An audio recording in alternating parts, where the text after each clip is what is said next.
জয় শ্রীকৃষ্ণ। রাধে রাধে।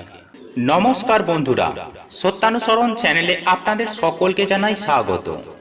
আমি আশা করি আপনারা সকলে ভগবান বা ঈশ্বরের কৃপায় ভালো আছেন, সুস্থ আছেন। বন্ধুরা, আপনি যদি লাইফে কিছু শিখতে চান বা জানতে চান তাহলে চ্যানেলটি সাবস্ক্রাইব অবশ্যই করুন। সুপ্রিয় দর্শক বন্ধুরা, জামাই ষষ্ঠীর দিন এই একটি জিনিস অবশ্যই খান এবং মেয়ে জামাইকেও খাওয়ান। এর ফলে সারা বছর টাকার বৃষ্টি হতেই থাকবে। মেয়ে জামাইয়ের আয়ু বৃদ্ধি হবে এবং জামাই রাজা হবে। বন্ধুরা, জ্যৈষ্ঠ মাসের শুক্ল ষষ্ঠী তিথিতে ষষ্ঠী দেবীর পূজার মধ্যে দিয়ে এই ব্রত পালন করা হয়। বিবাহিত মেয়ে এবং জামাইকে নিমন্ত্রণ করে আপ্যায়ন করা এই ব্রতের রীতি এবং নীতি। আদরের কন্যার সুখী দাম্পত্য জীবন কামনার উদ্দেশ্যে পালন করা হয় এই পবিত্র জামাই ষষ্ঠী।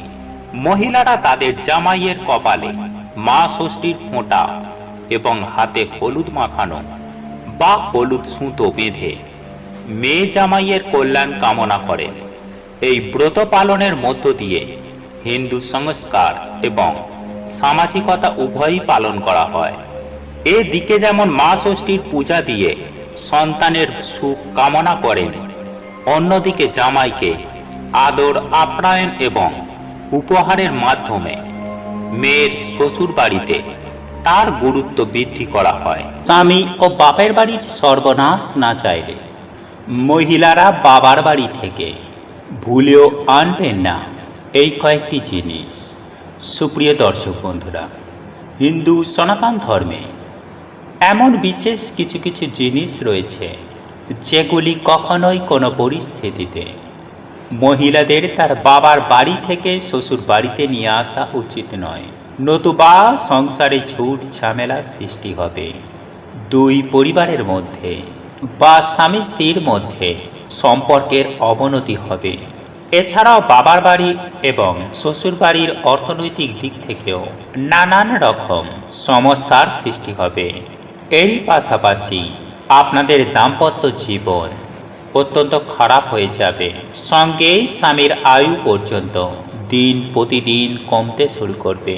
দেখুন বন্ধুরা, বিবাহের পর মহিলারা ভুল করেও তার বাবার বাড়ি থেকে এই পাঁচটি জিনিস কখনোই আনবেন না, নতুবা নিজের বিপদ আপনারা নিজেরাই ডেকে আনবেন। বন্ধুরা, আপনারা যদি ইতিমধ্যে এই জিনিসগুলির মধ্যে যে কোনো একটিও বাবার বাড়ি থেকেই শ্বশুর বাড়িতে অলরেডি নিয়ে চলে গেছেন, তাহলে সেক্ষেত্রে শাস্ত্রে যে প্রতিকারের কথা বলা হয়েছে সেটিও কিন্তু আজকে আমি আমার এই ভিডিওটির মাধ্যমে সবিস্তারভাবে আপনাদেরকে জানিয়ে দেব। চলুন তাহলে এইবার জেনে নেওয়া যাক যে মহিলাদের বিবাহের পর কোন সেই বিশেষ কয়েকটি জিনিস যা কখনোই নিজের বাবার বাড়ি থেকে শ্বশুর বাড়িতে নিয়ে আসা উচিত নয় সেই সম্পর্কে। বন্ধুরা, আমি সবার প্রথমেই বলবো যে বাপের বাড়িতে থাকা পুরনো ছেঁড়া জামা কাপড়। দেখুন বন্ধুরা, বিয়ের পর বিবাহিত মহিলা এমন অনেকেই আছেন যারা টান ও মায়ার বশীভূত হয়ে পুরনো জামা কাপড় বাবার বাড়ি থেকে শ্বশুর বাড়িতে নিয়ে চলে আসেন। কিন্তু বন্ধুরা, সনাতন হিন্দু শাস্ত্র অনুযায়ী এমনটি করা কিন্তু কখনোই উচিত নয়। দেখুন বন্ধুরা, আপনারা নতুন জামা কাপড় শ্বশুরবাড়িতে নিয়ে যেতেই পারেন, তাতে কোনোরূপ কোনো সমস্যা নেই, কিন্তু পুরনো ছেঁড়া ব্যবহৃত জামা কাপড় কখনোই বাপের বাড়ি থেকে শ্বশুর বাড়িতে নিয়ে যাবেন না। বন্ধুরা, এরপর দ্বিতীয় জিনিসটি হলো ঠাকুরের ছবি বা মূর্তি। সুপ্রিয় দর্শক বন্ধুরা, আমরা বাঙালিরা আমাদের প্রাণের ঠাকুর গোপাল বা কৃষ্ণের পূজা কিন্তু কম বেশি সবাই করে থাকি।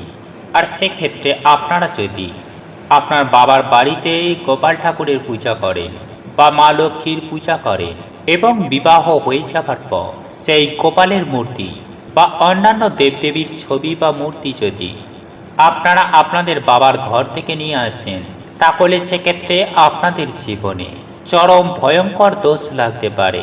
কারণ যখন কোনো মূর্তি প্রাণ প্রতিষ্ঠা হয় তখন সেই মুহূর্তে আর অন্য কোথাও খুব একটা সরানো উচিত নয়। সেক্ষেত্রে আপনারা এই বিষয়টি একটু মাথায় রাখবেন। বন্ধুরা, যদি আপনারা গোপালের সেবা করেন তাহলে সেক্ষেত্রে আপনারা নতুন গোপালের মূর্তি বা অন্যান্য দেবদেবীর ছবি আপনারা শ্বশুরবাড়িতে ক্রয় করে নিয়ে এসে সেটির পূজা আরাধনা করতে পারেন এবং আপনারা সেটি আপনাদের পূজা ঘরেও স্থাপন করতে পারেন, প্রাণ প্রতিষ্ঠাও করতে পারেন। তাতে কোনোরূপ কোনো সমস্যা নেই। কিন্তু যে ছবি বা মূর্তি অলরেডি একবার প্রাণ প্রতিষ্ঠা হয়ে গেছে সেটিকে কখনোই এক জায়গা থেকে অন্য জায়গায় স্থানান্তরিত করা উচিত নয়। বন্ধুরা, এরপর তৃতীয় জিনিসটি হলো শিল নোড়া।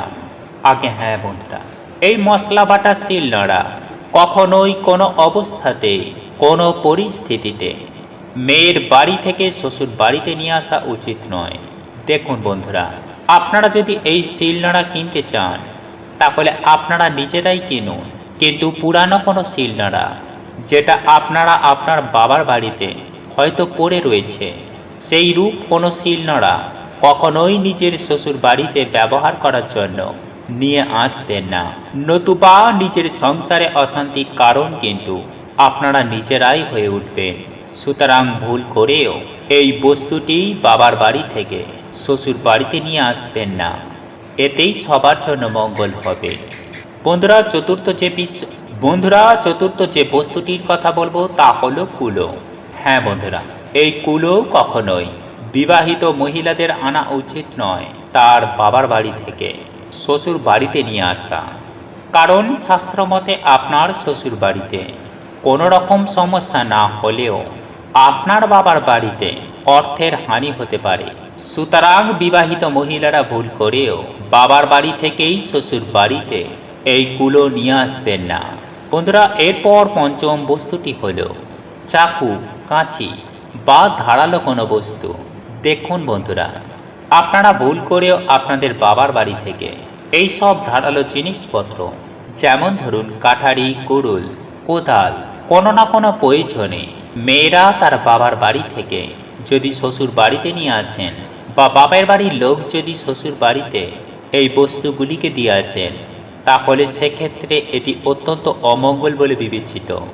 দেখুন বন্ধুরা, আপনারা যদি এমনটি করেন তাহলে কোনো না কোনো সময়ে কোনো না কোনো পরিস্থিতিতে দুই পরিবারের মধ্যে চরম ভয়ঙ্কর দ্বন্দ্বের সৃষ্টি হবেই হবে এবং সম্পর্কে মতবিরোধ ও দুই পরিবারের মধ্যে অশান্তি ঝামেলার সৃষ্টি হয়। সুতরাং এইরূপ জিনিসগুলি কখনোই বাবার বাড়ি থেকেই শ্বশুর বাড়িতে নিয়ে আসবেন না। বন্ধুরা, যদি কখনো আপনারা এই সব জিনিসগুলো বা এই ভিডিওটিতে বলা প্রত্যেকটি জিনিস যদি আপনারা কখনো নিয়ে আসেন তাহলে আপনারা সেই জিনিসের দাম শোধ করে দেবেন। তাহলে শাস্ত্রমতে আপনারা অনেকটাই এই রূপ দোষ ত্রুটির হাত থেকেও রেহাই পাবেন। বন্ধুরা, এরপর ষষ্ঠ বা শেষ যে বস্তুটির কথা বলবো তা হলো নিজের বাবার ঘর থেকে নিয়ে আসবেন না, সেটি হলো ঝাড়ু বা ঝাঁটা। বন্ধুরা, আমাদের হিন্দু শাস্ত্র মতে এই ঝাড়ু বা ঝাঁটাকে মা লক্ষ্মীর স্বরূপ বা প্রতীক হিসাবে মনে করা হয়। সুতরাং আপনারা যদি বিয়ের পর, বিশেষ করে মহিলারা বিয়ের পর যদি নিজের বাপের বাড়ি থেকে নতুন বা পুরনো ঝাড়ু বা ঝাঁটাকে আপনারা যদি শ্বশুর বাড়িতে নিয়ে আসেন তাহলে সেক্ষেত্রে নিজের বাপের বাড়ির অর্থনৈতিক দিকটিকে সেই মহিলা নিজে হাতে ধ্বংস করে ফেলে। তথা আপনারা যদি পুরনো বাড়ি চেঞ্জ করে নতুন বাড়িতে প্রবেশ করেন তাহলে সেক্ষেত্রেও আপনার ব্যবহৃত পুরনো ঝাড়ু বা ঝাঁটাটিকে নতুন বাড়িতে নিয়ে যাওয়া উচিত নয়। নতুন ঘরেই সর্বদাই নতুন ঝাড়ু বা ঝাঁটা ব্যবহার করা উচিত। দেখুন বন্ধুরা, এখানে আপনারা আরও একটি বিষয় মাথায় রাখবেন যে আপনাদের কাছে যে যতই খুঁজুক এই ঝাড়ু বা ঝাঁটা কখনো কাউকে দান করবেন না এবং নিজের ঘরে ব্যবহৃত ঝাড়ু বা ঝাঁটাটিকে অন্যকে ব্যবহার করার জন্য আপনারা ভুল করেও দেবেন না। বন্ধুরা, এই ভিডিওটির পরিশেষে একটি বিশেষ কথা আপনাদের অবশ্যই জানিয়ে রাখব এবং সেটি হলো বন্ধুরা, যদি পাত্রের ঘর থেকে বিবাহের জন্য পাত্রীর বাবার কাছ থেকে পণ দেওয়া নেওয়ার ওপর চাপ দেওয়া হয় তাহলে সেক্ষেত্রে আপনারা কখনোই সেই রূপ ঘরে বিবাহ দেবেন না, কারণ সেই বিবাহ খুব একটা সুখকর হয় না। এবং সত্যি বলতে যে বিবাহ শুধু যে মাত্র একটি ছেলে ও মেয়ের মধ্যে হয় তা কিন্তু একদমই নয়। বন্ধুরা, বিবাহের মাধ্যমে দুটি অজানা পরিবার একে অপরের সঙ্গে সংযুক্ত হয়। সেখানে টাকা পয়সার থেকেও সেখানে দুই পরিবারের হৃদয়ের মিলবন্ধন, একজন ছেলে ও একজন মেয়ের মধ্যে একটি আন্তরিক সম্পর্কের সৃষ্টি হয়। সুতরাং যেখানে টাকা পয়সা নিয়ে মেয়েদের সম্মানের দরদাম করা হয়, সেখানে আমার মনে হয় সেই পরিবারে বিবাহ না করাই ভালো। তাই মেয়ে জামাইয়ের জীবন সুখ শান্তিতে ভরিয়ে তুলতে আমাদের কি করণীয়, তাই এই প্রসঙ্গে বিস্তারিত জানার আগে আপনাদের বলে রাখি, আপনি যদি আমাদের চ্যানেলে নতুন হয়ে থাকেন তাহলে চ্যানেলটি অবশ্যই সাবস্ক্রাইব করুন এবং পাশে থাকা নোটিফিকেশন বেল আইকনটি ক্লিক করুন। সুপ্রিয় দর্শক বন্ধুরা, জামাই ষষ্ঠী বাঙালিদের অত্যন্ত জনপ্রিয় একটি উৎসব। এই উৎসব বাঙালিরা খুব আনন্দের সঙ্গে পালন করে থাকেন। এই দিন নানা নিয়ম এবং অর্চনা করে জামাই ষষ্ঠীর ব্রত পালন করা হয়। জামাই ষষ্ঠীর দিন এমন কিছু নিয়ম রয়েছে যা পালন করতে পারলে মেয়ে এবং জামাই দুজনারই জীবন খুব সুখের হয়। তাই মেয়েকে সারা জীবন সুখ এবং আনন্দে ভরিয়ে রাখতে এই দিন করুন এই বিশেষ উপায়। বন্ধুরা, এইবার আমরা জেনে নেব যে মেয়ে জামাইকে সারা জীবন সুখ এবং আনন্দে ভরিয়ে রাখতে এই দিন আমাদের কি কি নিয়ম পালন করা অতি অবশ্যই প্রয়োজন। বন্ধুরা, আমি সবার প্রথমেই যে বিষয়টির কথা বলবো তা হলো, এই জামাই ষষ্ঠীর দিন অবশ্যই খেয়াল রাখতে হবে জামাই যেন শ্বশুর বাড়িতে একা না আসে। এই দিন মেয়ে জামাই যেন একই সঙ্গে বাড়িতে প্রবেশ করে। দ্বিতীয়ত, জামাই ষষ্ঠীর আগের দিন ঘরের ঈশান কোণে একটা তামার ঘটিতে জল, একটা তুলসী পাতা দিয়ে রাখুন।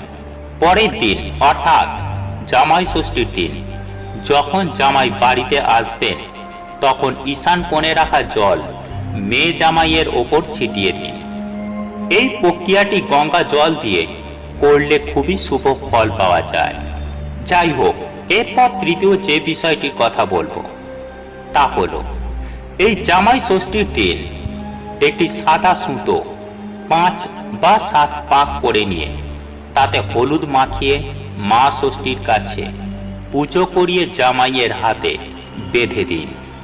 এরপর চতুর্থ যে বিষয়টির কথা বলবো তা হলো, এই জামাই ষষ্ঠীর দিন তারা মায়ের চরণের সিঁদুর নিয়ে জামাই এবং মেয়েকে তিলক লাগান। এর ফলে মেয়ে জামাই অত্যন্ত সুখে শান্তিতে থাকতে পারবেন।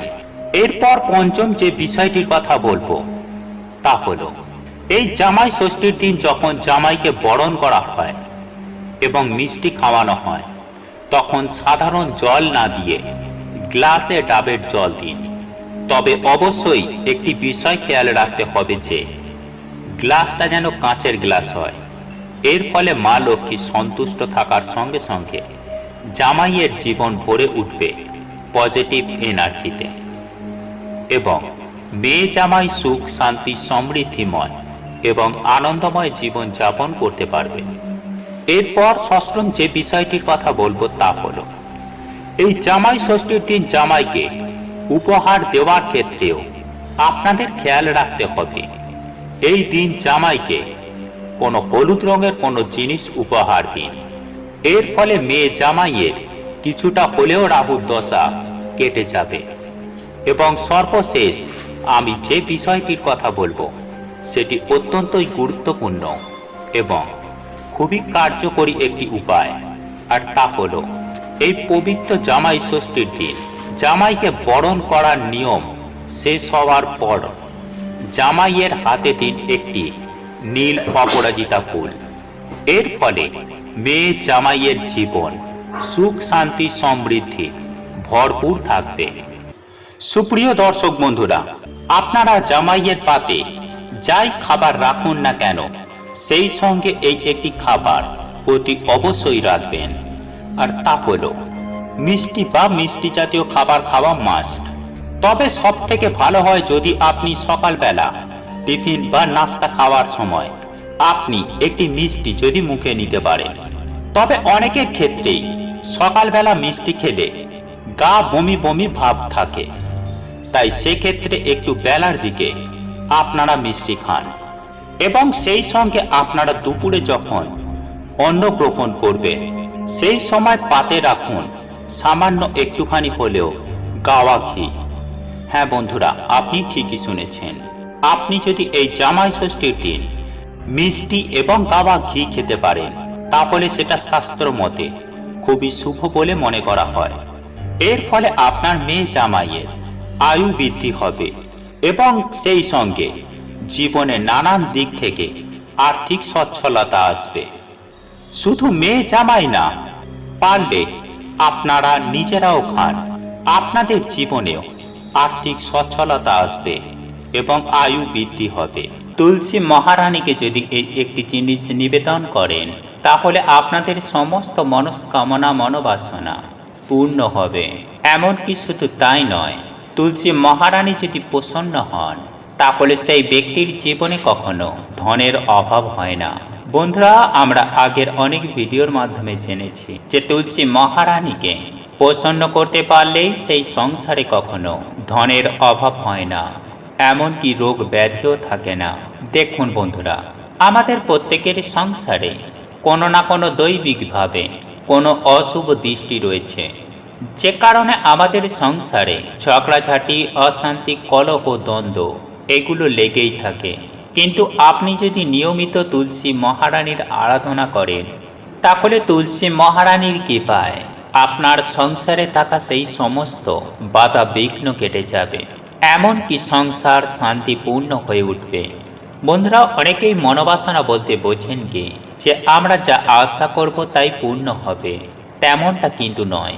এখানে মনোবাসনা বলতে যদি আপনার সৎ ইচ্ছা করে, আপনি যদি সংসারে শান্তিপ্রিয়ভাবে বসবাস করতে চান তাহলে সেই সমস্ত ইচ্ছা সুনিশ্চিতভাবে পূর্ণ হবে। বন্ধুরা, সংসারে যদি অর্থের অভাব না থাকে তাহলে আপনারা এই সমাজে সুন্দরভাবে চলাফেরা করতে পারবেন, এছাড়াও সুস্থ ও নিরোগ থাকবেন। আর এটাই তো সুখী জীবন বন্ধুরা। তাই বৃন্দা দেবীর কৃপায় সুখী জীবন আপনারা লাভ করতে পারবেন যদি প্রত্যেক দিন আপনারা এই বৃন্দা দেবীর অর্থাৎ তুলসী মহারানীর সেবা করেন। এমনকি এই একটি জিনিস যদি তুলসী মহারানীকে নিবেদন করেন তাহলে স্বয়ং পরমেশ্বর ভগবান পর্যন্ত প্রসন্ন হন। বন্ধুরা, যদি কোনো ব্যক্তি ভগবান বিষ্ণু সেবা করতে নাও পারে কিন্তু যদি বৃন্দা দেবীর সেবা করে, প্রত্যেক দিন তুলসী মহারানীর সেবা করে, তাকে পরিচর্যা করে এবং তুলসী মহারানীকে জল অর্পণ করেন, তাহলে এতেই ভগবান বিষ্ণু প্রসন্ন হন এবং সেই ব্যক্তি অন্তিম সময়ে ভগবানের কাছে ফিরে যেতে পারবে, যেটা গৌতমীয় তন্ত্রের মধ্যে স্বয়ং ভগবান নিজে উল্লেখ করেছেন যে যদি কোনো ব্যক্তি বা কোনো ভক্ত যদি আমার এক কুশ জল নিয়ে একটি তুলসী পত্র সহিত আমার চরণে অর্পণ করে তাহলে আমি এতটাই প্রসন্ন হই সেই ভক্তের প্রতি যে সেই ভক্তের প্রতিদান স্বরূপ তাকে কি অর্পণ করব সেটা ভাবতে না পেরে ভগবান নিজেই সেই ভক্তের দাস হয়ে যায়। তাহলে বুঝতেই পারছেন যে তুলসী দেবীকে ভগবান কোথায় স্থান দিয়েছে। সেই জন্যই সর্বশাস্ত্রে বলা হয়েছে যে তুলসী পাতার সহিত ভগবানের সেবা করা হলে ভগবান এতটাই প্রসন্ন হয় যে তার সাথে আর জগতের কোনো সেবার তুলনা হয় না। বন্ধুরা, মনে রাখবেন যে ভগবান বিষ্ণুর চারজন স্ত্রী, একজন হলেন লক্ষ্মী দেবী, সরস্বতী, গঙ্গা এবং তুলসী দেবী, এবং তার মধ্যে তুলসী দেবী সর্বাধিক প্রিয়। আর এই তুলসী দেবীকে যদি প্রসন্ন করা হয় তাহলে ভগবানও কিন্তু প্রসন্ন হয়। আর সেই তুলসী দেবী মানে লক্ষ্মীর অংশ স্বরূপা। লক্ষ্মীও তার ঘরে সবসময় অটুট থাকে। যে ভক্ত তুলসী দেবীর সেবা করে সেই ভক্তের ঘরে মা লক্ষ্মী স্থিত থাকে এবং সেই গৃহে কখনো অভাব, অনটন, দারিদ্রতার করাল ছায়া এসে পড়ে না। চলুন এইবার মূল আলোচনায় প্রবেশ করা যাক। তবে মূল আলোচনায় প্রবেশ করার আগে আপনার গৃহে যদি তুলসী মহারানীর স্থান থেকে থাকে তাহলে আপনার গৃহ তুলসীর উদ্দেশ্যে জয় তুলসী মহারানীর জয় লিখে কমেন্ট অবশ্যই করবেন।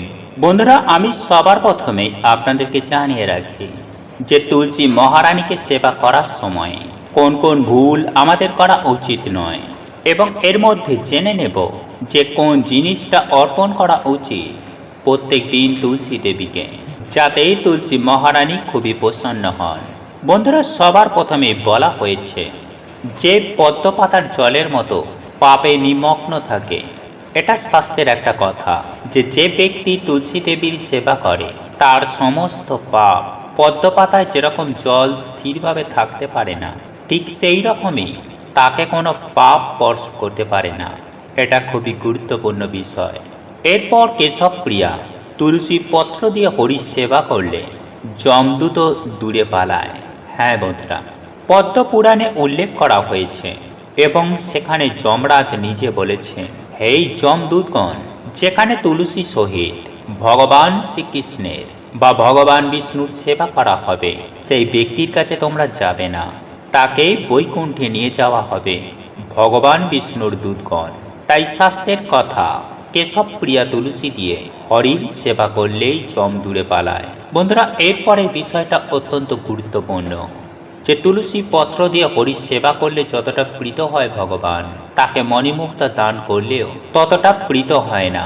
দেখুন বন্ধুরা, এখান থেকে একটি গুরুত্বপূর্ণ বিষয় উঠে আসে যে আমরা হয়তো ভাবি যে আমরা যদি অনেক সুন্দর করে টাকা পয়সা দিয়ে বা টাকা পয়সা না থাকলে ভগবানের সেবা করা যায় না।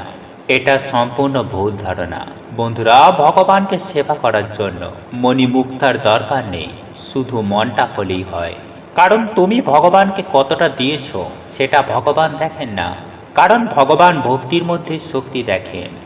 আপনার মনে ভগবানকে কতটা রেখেছেন সেটাই ভগবান দেখেন।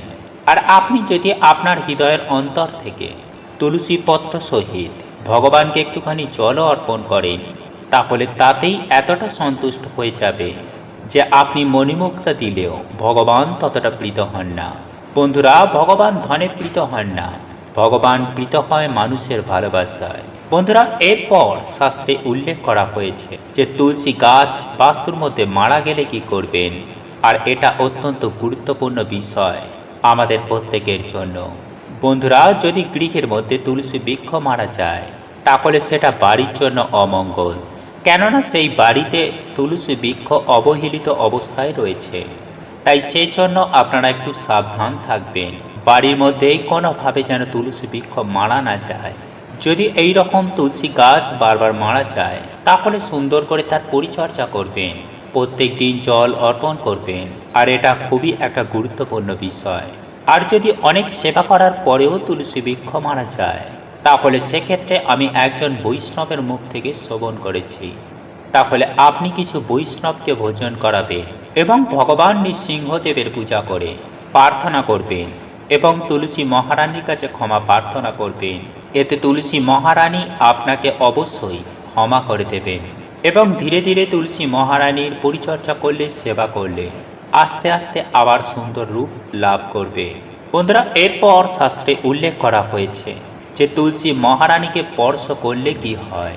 হ্যাঁ বন্ধুরা, তুলসী মহারানীকে স্পর্শ করলে সেই ব্যক্তির সমস্ত পাপ দূর হয়ে যায়। আয়ুর্বেদ শাস্ত্রের কথা যে তুলসী দেবীর ঘ্রাণ নিলে সেই ব্যক্তি অনেক রোগ থেকে নিরাময় থাকতে পারে। এমনকি যদি তুলসী মহারানীকে যদি প্রদক্ষিণ করা হয় তাহলে ব্রহ্ম হত্যাজনিত পাপও সুনিশ্চিতভাবে দূর হয়ে যায়। তাহলে বন্ধুরা, আপনারা নিশ্চয়ই বুঝতেই পারছেন যে তুলসী মহারানীর কতটা মহিমা। বন্ধুরা, এরপর শাস্ত্রে বলা হয়েছে যে তুলসী মহারানীর বৃক্ষ যদি এই শ্রাবণ মাসে সুন্দর দেখতে হয় তাহলে সেটারও খুবই গুরুত্ব রয়েছে। বন্ধুরা, শুধুমাত্র শ্রাবণ মাস নয়, আপনি যদি সুন্দরভাবে পরিচর্যা করেন সেটা যে কোনো সময় হতে পারে। আপনার গৃহে তুলসী বৃক্ষ যদি দেখতে সুন্দর হয়, ভালো হয়, তাহলে বুঝতে হবে যে বৃন্দা দেবীর কৃপা এই গৃহের ওপরে রয়েছে। এই গৃহ শীঘ্রই খুব ভালো একটা সময় প্রাপ্ত করতে চলেছে, আর এটা খুবই গুরুত্বপূর্ণ বিষয়। তাই প্রত্যেকটা দিন সাবধানতার সহিত তুলসী মহারানীর সেবা করা উচিত। বন্ধুরা, এরপর শাস্ত্রে বলা হয়েছে যে হঠাৎ করে আপনারা যদি দেখেন যে আপনার গৃহে থাকা তুলসী গাছ থেকে তুলসী পত্র ঝরে পড়ে যাচ্ছে, এটাও কিন্তু ভালো নয়। ভালোভাবে তুলসী মহারানীর সেবা করতে হবে, কারণ তুলসী গাছ থেকে তুলসী পত্র ঝরে পড়ার অর্থ হল সেই সংসারে লক্ষ্মী দেবী রুষ্ট হয়েছেন, এতে অর্থ নাশ হয়। বন্ধুরা, এরপর যে বিষয়টি বলবো এটা অত্যন্ত গুরুত্বপূর্ণ একটি বিষয়। আমি অনেক ক্ষেত্রেই দেখে এসেছি যে তুলসী দেবীকে অপবিত্র স্থানে রাখা হয়। তাই বন্ধুরা, আপনারা ভুলেও আপনার গৃহে থাকা তুলসী দেবীকে অপবিত্র স্থানে, নোংরা কোনো স্থানে স্থাপন করবেন না। কারণ যে পত্র দ্বারা ভগবান শ্রী হরির পূজা আরাধনা করা হয়, সেই তুলসী দেবীকে যদি কোনো অপবিত্র স্থানে রাখেন, তাহলে এটা যে কত বড় পাপ সেটা বলে বোঝানো যাবে না। যাই হোক বন্ধুরা, এইবার আমি আপনাদেরকে জানিয়ে দেব যে প্রত্যেক দিন তুলসী মহারানীকে কি অর্পণ করা উচিত, যাতেই তুলসী মহারানী খুবই প্রীত হন। সেটা হচ্ছে, যারা গৃহস্থ রয়েছেন তারা সন্ধ্যাকালে প্রত্যেকটা দিন সন্ধ্যাবেলায় তুলসী মহারানীকে নিবেদন করবেন। যখন সূর্য ডুবে যাবে সেই গোধূলি লগ্নে আপনারা যদি এই একটি প্রদীপ তুলসী মহারানীকে নিবেদন করতে পারেন, তাহলে আপনাদের মনস্কামনা, মনোবাসনা সুনিশ্চিতভাবে পূর্ণ হয়ে যাবে।